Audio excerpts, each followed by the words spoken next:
Scan now. Meet Sovi, your new AI study buddy.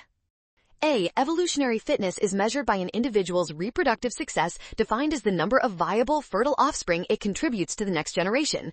B. Population fragmentation leads to geographic isolation, which halts gene flow between groups.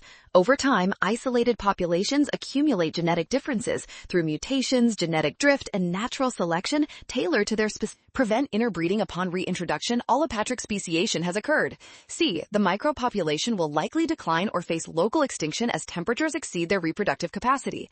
D. This is justified by the principle of protein denaturation.